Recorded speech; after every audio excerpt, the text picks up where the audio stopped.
물론 가격도 중요하지만 가격은 이제 이번 시장에서는 크게 의미가 없는 것 같아요. 특히나 이제 상반기 고가주택 가격이 움직였었던 거는 이 시장은 사실 내가 거주를 하고 의식주 중에 하나인 부동산 시장이라고 본다기보다는 거기는 이제 자산 시장으로 분류해서 따로 가는 분위기로 생각을 하셔야지 그 시장이 이해가 되지. 가장 중요한 지표가 그래서 거래량이 되는 거예요. 그래서 올해 하반기에 그럼 이 규제 대책이 발표된 이후로 거래량이 나오는 지역과 단지는 어디냐가 가장 중요한 이슈가 될 것이고, 그리고 거래가 얼마나 되느냐가 이후 부동산 시장의 방향을 결정하는데 상당히 중요한 지표가 될 것이다.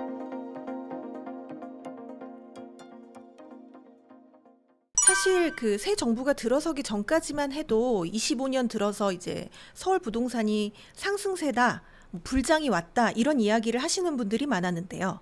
사실 앞서 말씀해 주신 것처럼 지금 좀 고강도 규제가 나오면서 얼음 상태인데 서울 부동산 시장을 사이클로 본다면 지금 좀 어디쯤 있다고 보시나요? 사실 여러분들이 서울 부동산 시장이 불장이다, 막 상승장이다 이렇게 오해를 하실 수가 있는데요.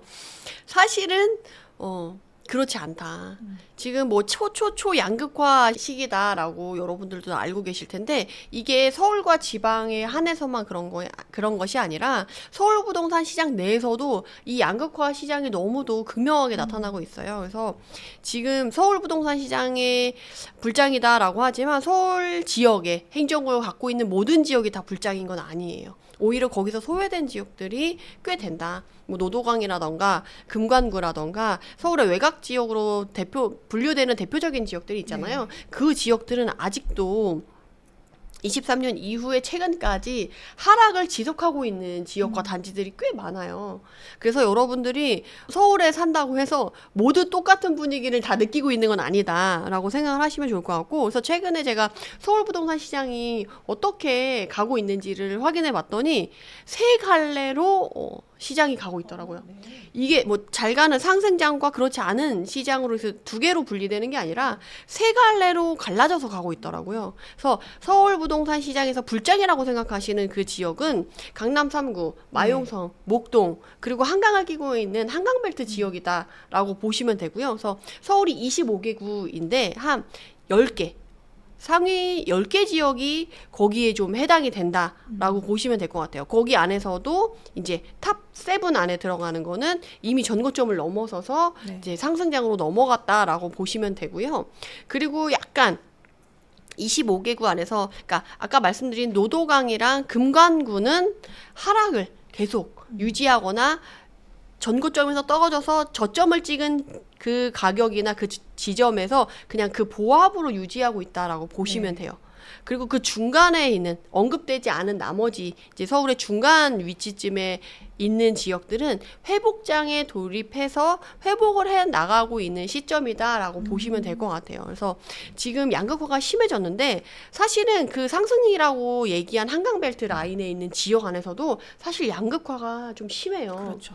그래서 뭐 최근에 부동산 시장이 변화할 때 가장 민감하게 그 흐름을 나타내는 지역이 이제 송파거든요. 강남 3구 안에서도 가장 무게감이 가볍고 트렌디한 지역이 송파이기 때문에 송파가 가장 먼저 반응을 보이는데, 그 송파 안에서도 잠실과 가락동까지는 이번 시장이 있을 때 가격이 많이 상승하고 뜨겁고 지금 시장의 분위기랑 비슷한 분위기로 움직였지만, 거여마천 같은 경우는 분위기가 정말 정반대거든요.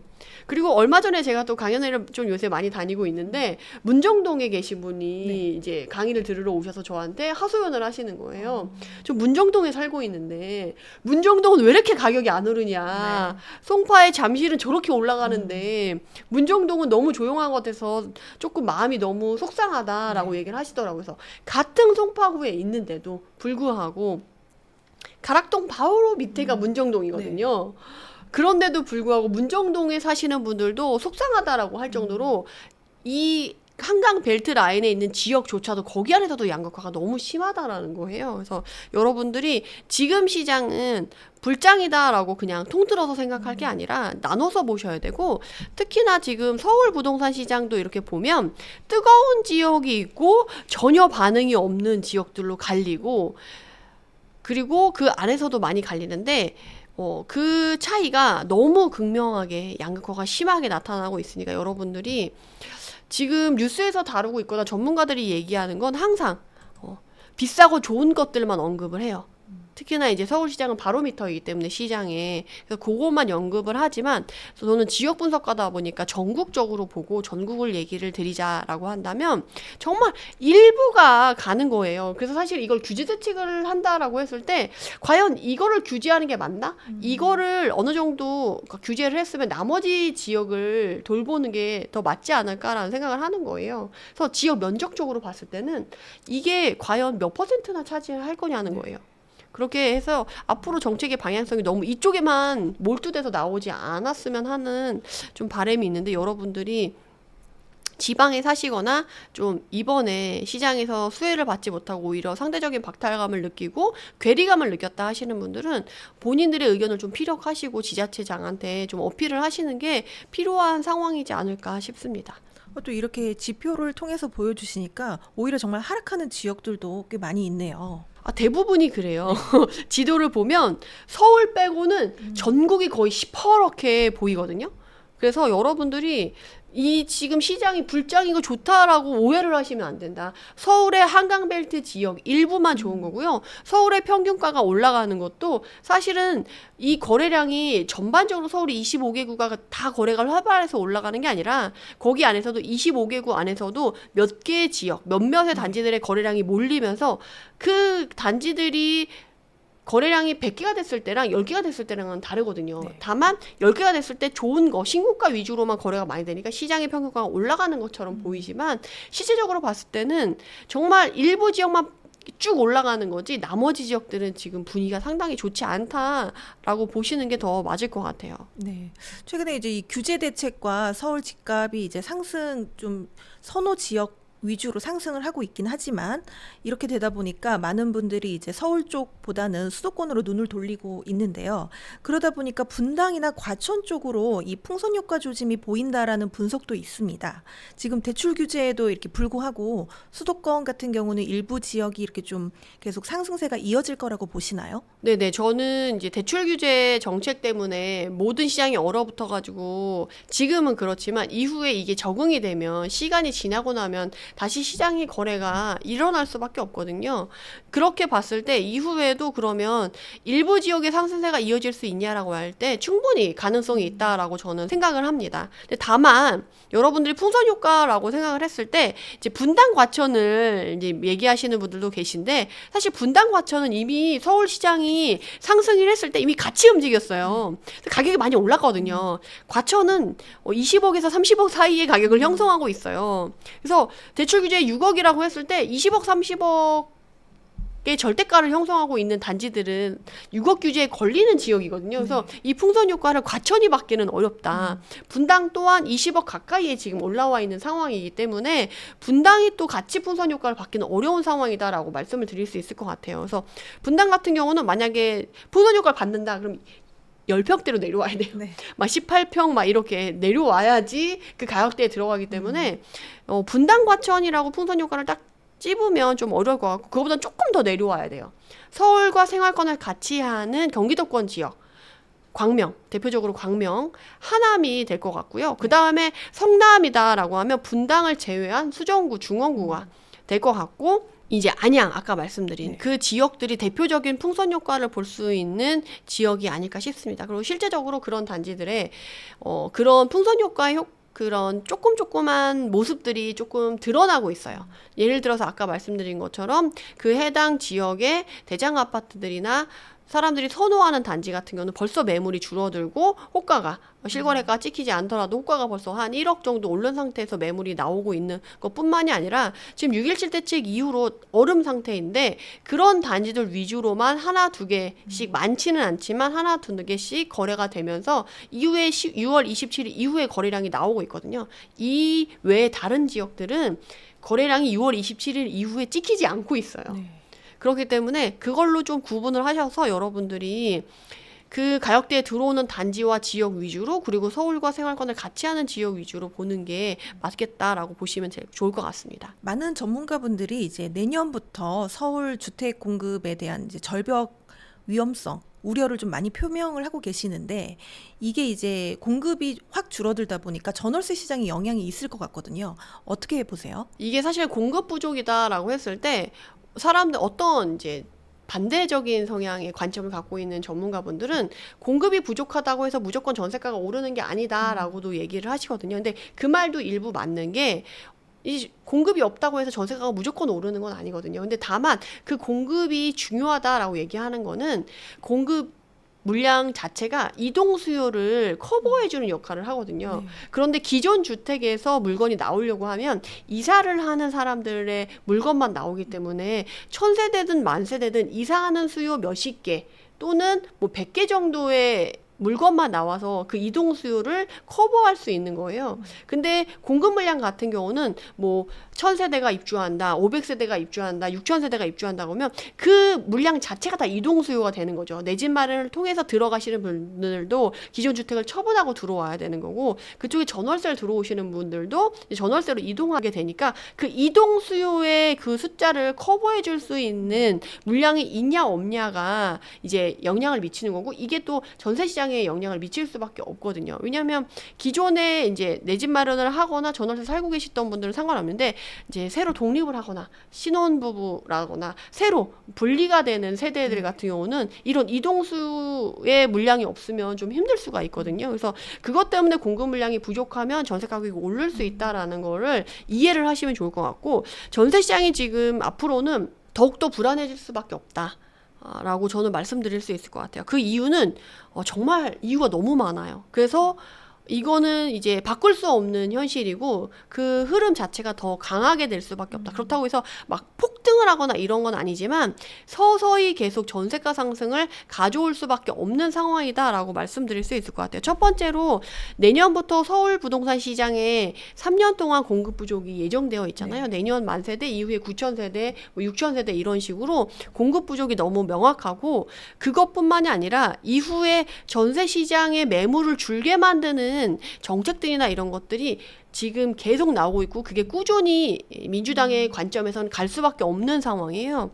그래서 첫 번째로는 이제 공급 부족을 말씀드렸고 두 번째로는 토지거래 허가구역 때문이에요.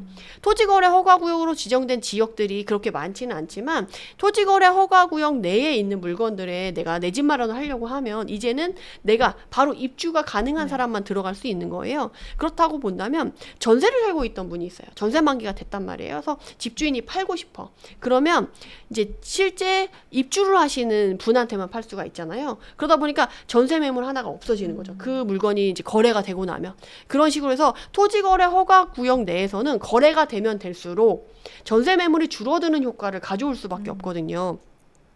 그리고 세 번째로 이번에 대출 규제 정책이 발표됐잖아요. 그러다 보니까 이제 주택담보대출에 한해서는 다주택자는 이제 전혀 받을 수가 없고 실수요자들만 대출을 받을 수가 있어요. 그렇게 되면 다주택자들이 집을 살 수가 없죠. 다주택자들이 집을 사지 않으면 전세 매물이 생성되기가 어려워요. 기존의 전세 매물들은 유지될 수 있지만 새로 생성이 돼야 물량이 더 말소되거나 그런 부분 빼는 전세 매물이 사라지는 매물들이 있는데 그거를 새로 보충해 줄 만한 매물이 등장하기가 어려운 상황이 된 거죠. 그래서 전세 매물이 또 한 번 줄 수밖에 없고요. 그 다음에 이제 4번, 네 번째 이유가 임대차 입법에 대한 수정 의지가 상당히 강하거든요. 그래서 특히나 전월세 시장이 점점 불안해지면 기존의 전세자들에 대한 보호를 명목으로 뭐 계약갱신 청구권의 기간을 연장한다거나 뭐 5% 상한선도 유지를 한다거나 해서 이전 24년 12월부터 25년 3월에도 무제한 갱신권에 대한 개념으로 임대차 입법에 대한 수정 의지를 여러 번 어필을 했었거든요.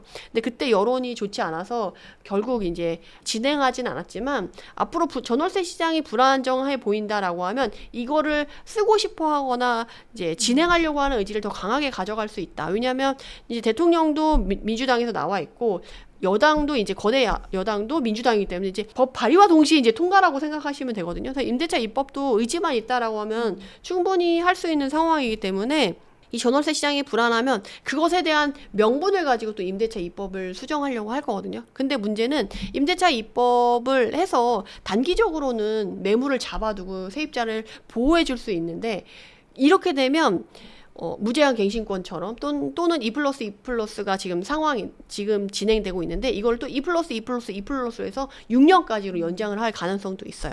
그렇게 보면 집주인 입장에서는 임대인 입장에서는 내 집인데 내가 갖고 있는 자산인데 이 개인 사유재산권을 침해받았다라고 생각을 하거든요. 그래서 사실 세금도 높아지고 뭐 이런 것들이 전반적으로 운영하기 어려운 상황에서 내가 내 집을 5% 이상 인상하지도 못하고 이 기간 또한 내가 마음대로 하지 못하는 기간이 길어졌기 때문에 이 임대를 놓는 것에 대한 회의감을 가질 확률이 높아요. 그러면 이전에 이후에 만기가 됐을 때 또는 세입자가 이사 간다라고 했을 때 이걸 매도를 해서 없애버리거나 아니면 월세로 돌려버리는 가능성이 상당히 높은 거죠. 왜냐하면 세금이 또 지금 7월 세제 개편안 대비해서 공정시장가액 비율을 만지려고 지금 손보려고 하는 상황에서 세금이 또 부담이 될 수밖에 없거든요. 그래서 세금에 대한 부담으로 또 월세로 놓으려고 좀 마음을 바꿀 임대인 분들이 좀 많으시거든요. 그렇게 봤을 때 또 한 번 임대 매물이 줄어들고 그렇게 되면서 이제 전세 매물이 줄어들 가능성이 높은 거죠. 그리고 5번째로 이제 보유세 얘기가 계속 나오고 있는데 이 보유세가 세금이 부담이 되게 되면 이게 어쩔 수 없이 또 기존에 살고 있는 세입자분들한테 전가가 될 수밖에 없어요. 내가 내는 세금이 너무 많아. 그래서 이 집을 유지할 수가 없어. 그러면 이 집에 계속 임대를 놓으려면 당연히 전세 보증금이라던가 월세 가격이 올라갈 수밖에 없는 상황이 일어날 수밖에 없거든요. 시장의 논리상. 그래서 또 세입자들의 부담이 또 커질 수밖에 없어서 그리고 또 문제는 전세 대출 자체도 지금 DSR을 볼 가능성이 높아지기 때문에 전세자분들도 이제는 전세를 높게 가기보다는 또 월세로 가고 싶어 하는 부분이 생길 수가 있어요. 그러다 보면은 전세 시장 자체가 더 빠르게 줄어들 수 있는 거죠. 그래서 이런 식으로 전세 매물이 빠르게 줄어들고 있고 전세를 살고 싶어하는 수요층 자체도 이제 대출 금액이라던가 그런 부분에서 어렵게 되고 그리고 요새 전세 사기라던가 이런 식으로 전세금 반환 대출이 어려움으로써 전세 보증금을 돌려받기 어려울 것 같아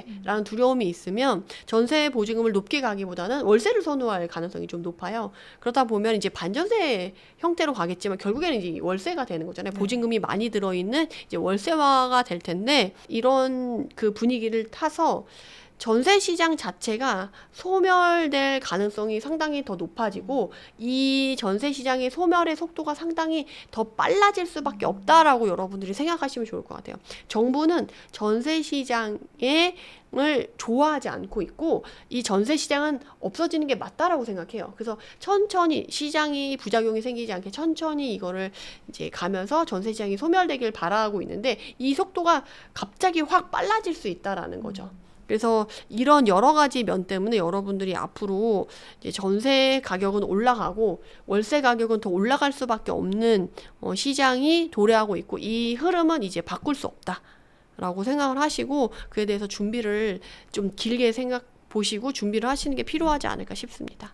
전세도 귀해지고 비싸지고 또 월세로 전환도 가속화되고 또 이럴 거라고 보시는 거네요. 네네. 그리고 거기에 따라서 월세 가격도 더 빠르게 상승할 수밖에 없지 않나라고 생각이 듭니다. 왜냐면 전세 매물이 줄어들면 지금 아까 24년에 거래 비중을 말씀드렸지만 매매가 29%밖에 안 되고 전세가 46%예요. 근데 전세 46% 시장이 무너지고 이게 0%가 된다라고 생각하면 물론 매매로 일부 갈아타는 수요가 있겠지만 대부분이 월세 시장으로 갈 수밖에 없어요. 뭐 반전세 형태라든지 그러면 월세 시장 같은 경우는 이제 대출을 받아가지고 매물을 생성을 해야 되는데 대출도 막혔기 때문에 월세 매물 자체가 또 부족한 상황이 돼요.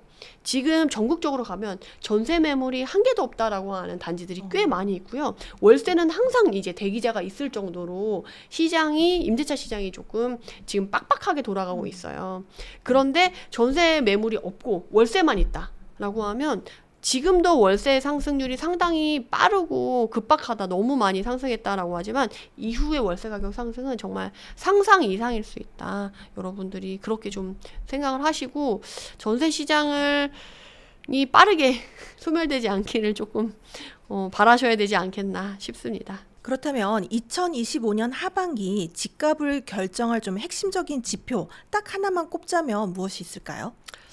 저는 거래량 꼽고 싶습니다. 물론 가격도 중요하지만 가격은 이제 이번 시장에서는 크게 의미가 없는 것 같아요.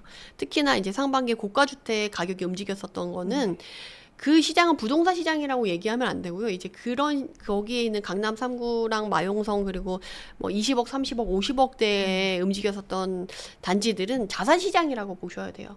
올해 25년 상반기 1분기 때 한국은행에서 여유자금에 대한 집계를 했을 때 그 여유자금이 93조 원이라고 집계 결과가 나왔거든요. 그러니까 사실 경제가 되게 어려워서 지금 힘든 상황인데 그럼에도 불구하고 이 자산시장은 너무 크게 양극화되어 있다라는 거예요. 그래서 지금 뭐 대출 이자를 갚지 못할 만큼 연체를 해야 되는 정말 힘든 국민들이 있다라고 한다면 오히려 여유자금을 갖고 있는 또 사람들 입장에서는 93조의 여유자금을 주머니에 갖고 있다라는 거예요. 그럼 그 돈이 어디로 갈 거냐 했을 때 최근에 트럼프가 집권을 하면서 비트코인도 힘들어지고 뭐 주식도 잠깐 힘들어지고 하면서 이제 그 돈이 갈 데가 없다 보니까 이제 좀 안전자산인 부동산으로 간 거고 부동산 안에서도 누가 들어도 다 알만한 이름을 갖고 있는 단지들로 돈이 쏠렸다고 보시면 돼요. 그래서 이 시장은 사실 내가 거주를 하고 의식주 중에 하나인 부동산 시장이라고 본다기보다는 거기는 이제 자산 시장으로 분류해서 따로 가는 분위기로 생각을 하셔야지 그 시장이 이해가 되지. 아니 저기는 실거주하는 거고 집인데 왜 저렇게 올라라고 하면 그 시장을 이해할 수가 없어요. 그래서 자산 시장으로 따로 보셔야 된다. 그래서 그러면 그걸 떼고 보자라고 하면 가장 중요한 지표가 그래서 거래량이 되는 거예요. 그래서 제가 앞에서도 말씀드렸듯이 23년도, 24년도, 25년도에 거래량과 가격의 상관관계로 수요의 흐름을 쭉 지켜보자라고 하면 거래량으로 보면 지금 20억, 30억대만 거래됐던 것들이 20억 이후로 내려오고 지금 15억 전후 그리고 10억까지 좀 내려오는 방향으로 이제 분위기가 잡혔다라고 했잖아요. 그래서 올해 하반기에 그럼 이 규제 대책이 발표된 이후로 거래량이 나오는 지역과 단지는 어디냐가 가장 중요한 이슈가 될 것이고 그리고 거래가 얼마나 되느냐가 이후 부동산 시장의 방향을 결정하는데 상당히 중요한 지표가 될 것이다 라고 저는 생각하고 있습니다. 올 하반기에 좀 유동성도 많이 풀릴 것 같고요. 지금 뭐 추경도 하고 있고 또 정부에서 돈 풀기도 하고 있고 또 금리도 인하될 거라고 전망하시는 분들이 많은데 하반기 집값 어떻게 전망하시나요? 우선 이것도 똑같이 제가 부동산 시장의 흐름이 지금 다 다르게 가고 있기 때문에 좀 나눠서 생각을 하시면 좋을 것 같아요. 그래서 제가 아까 말씀드린 대로 자산 시장으로 형성되어 있는 그 지역들은 가격이 이제 막 이전처럼 크게 날아가거나 이러기는 좀 어렵고 그러니까 강보합과 약보합을 왔다 갔다 하면 저는 당분간은 지속이 될 것 같아요. 특히나 올해 하반기 같은 경우는 올해 하반기에 당장 그 고가 주택들이 가격이 확 빠진다라고 보기는 어려워요. 왜냐라고 하면 이미 팔 사람들은 다 팔았어. 그리고 이번에 25년도 2월, 3월에 토지거래 허가구역 해제 재지정되는 분위기가 있었잖아요. 그때 자산가들과 그 고가주택을 갖고 있었던 사람들은 포트폴리오를 싹 정리를 했어요. 그래서 이재명 정부가 들어서기 전이었기 때문에 이재명 정부가 그때 들어설 가능성이 상당히 높은 상황이었었잖아요. 그래서 미리 준비를 해야 되겠다라고 하신 분들이 많았는데 마침 또 토지거래 허가구역을 해제해주면서 그 물건을 정리할 수 있는 방법이 생긴 거죠. 그래서 그때 두 채, 세 채 이상 고가주택을 갖고 있었던 사람들은 주택을 팔고 한 주택, 더 똘똘한 한 채로 이미 갈아타기를 끝마치신 자산가 분들이 많아요. 그래서 저는 토지거래 허가구역이 해제 재지정됐었던 2, 3월에 가장 그 수혜를 받았던 사람들은 그때 포트폴리오를 재정비한 자산가 분들이라고 말씀을 드리거든요. 사실 그 토지거래 허가구역 해제 재지정한 오세훈 시장마저도 사실은 수혜를 받은 게 아니고 오히려 손해를 봤었잖아요. 그러니까 그 시기에 가장 큰 수혜를 받았던 사람들은 그런 자산가 분들이고 그 분들이 이미 정리가 됐어요. 그리고 이번에 5, 6월 달에 민주당이 집권한다. 그러면 집값이 상승한다라는 공식을 일반인 분들은 거의 갖고 계시거든요. 그래서 제가 강연을 가보면 이제 여쭤보거든요. 자, 그렇게 생각하시는 분들 손 들어보세요. 그러면 50% 이상이 손을 드세요. 그렇기 때문에 토지거래 허가구역 해제 재지정하면서 혼란스러워서 거래가 좀 많이 됐었잖아요, 서울이. 그때보다 5월, 6월에 거래량이 훨씬 많고 가격 상승도 높았어요. 그래서 실제적으로 이제 자료를 보시면 2월, 3월에 올랐던 게 여기 조그맣게 하나 올랐거든요. 근데 이후에 5, 6월 달에 지금 25년 지금 4월 요때쯤에 여기서부터 그러니까 토지거래 허가구역 2월, 3월에 매매 가격 변동률을 보면 상승률 요거 하나 올랐어요. 이 파란 막대 그래프가 상승한 거거든요. 서울 부동산, 전국 부동산 상승인데 이게 거의 서울의 바로미터라고 보셔도 되거든요. 왜냐면 지방은 거의 조용했으니까. 그래서 이만큼의 상승률이 있었는데 이제 민주당이 집권할 거야. 집값이 오를 거야 라는 기대감 때문에 5, 6월 달에 오른 상승률은 요만큼이라는 거예요.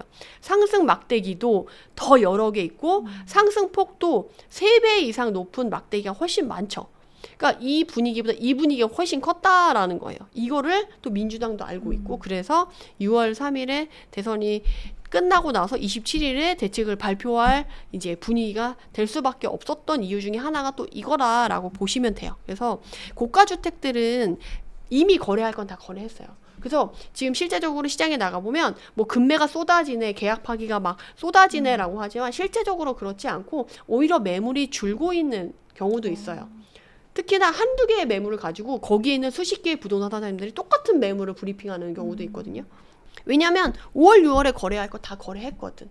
그리고 휴가철이고 네. 뭐 이런 상황이기 때문에 이제 고가주택, 한강벨트를 끼고 있는 지역에 최근에 거래가 많이 됐었고 가격이 상승했던 단지들은 가격이 쉽게 빠지긴 쉽지 않다. 그리고 그분들이 지금 급할 게 없거든요. 그리고 어느 정도 아까 말씀드린 대로 여유 자금을 갖고 움직이시는 자산가 분들이기 때문에 그분들이 급할 건 없다. 그리고 이후에 만약에 이제 세금 정책이 무거워지면 이제 그때 포트폴리오 정리를 안 하신 분들 그리고 무리하게 연끌을 하셨던 분들의 매물이 좀 나올 가능성은 있죠. 그렇지만 올해 상반기 내에 급하게 그 매물이 출회될 것이다라고 보기는 어려워요.